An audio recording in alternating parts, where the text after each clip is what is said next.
What if the most vital lesson of your life is found in the chapters that were never written? We know the story of his birth. We know the day he stood in the temple at age 12, confounding the scholars with a wisdom that didn't belong to this world. But then, there is a great silence. For 18 years, the story goes dark.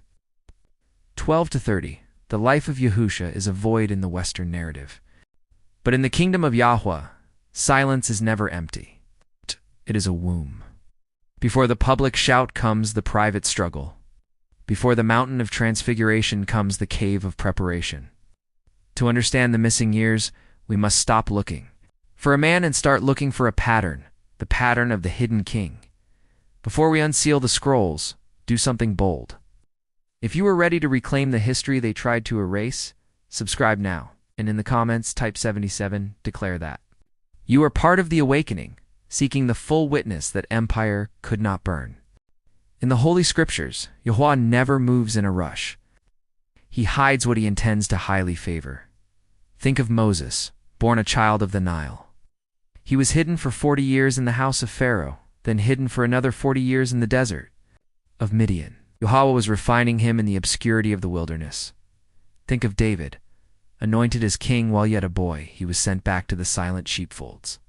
He was hidden in the cave of Adullam, chased by a failing system, learning how to lead a remnant before he ever wore a crown. Is it any wonder that Yahusha followed the same divine rhythm? The missing years were not an accident. They were a requirement. It's the Ethiopian Bible. The oldest and most complete record on earth reminds us that the Son of Man was not an outsider. To Africa, he was sheltered in Egypt as a child, drinking the waters of the Nile, breathing the air of the continent that first held the cradle of humanity. Ancient traditions and apocryphal whispers suggest Yahusha traveled the great trade routes. Some records suggest he returned to Egypt, sitting at the feet of the sages in Alexandria, where the ancient Hebrew wisdom was preserved. Others claim he traveled far to the east, observing how the nations hungered for the light of Yahuah. But whether he traveled by geography or by spirit, we know he traveled by labor.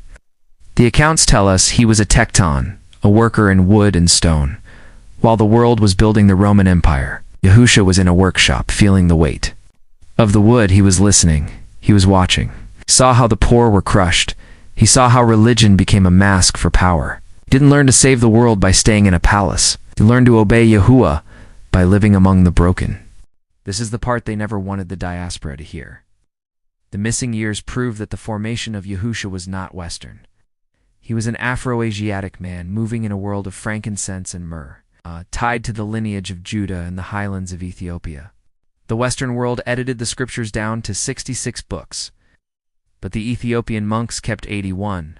They kept the memory of a Messiah who didn't come to start a new religion, but to restore the ancient covenant of Yahuah.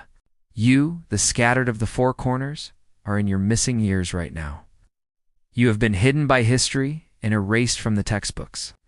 But just like Yahusha in Nazareth, your hiddenness is not rejection, it is preparation. You are being unsealed in this generation to show the world that the root of the story is black, it is biblical, and it is blessed by Yahuah. The silence of 18 years ended at the Jordan River, when Yahusha stepped out of the water. The heavens had to open because the preparation was complete. If you feel the weight of your own silence breaking, if you know that Yahuah is calling your name out of the shadows, do not slip away. Share this video with a brother or sister who needs to remember their name. Let us pray, Yahuah. We thank you for the years of hiding. Thank you for the desert, the workshop, and the secret roads that shaped our King. We thank you that our history was never truly lost, it was only waiting for an awakened eye to find. It restored the dignity of the forgotten, unseal the hearts of the scattered. Yahuah.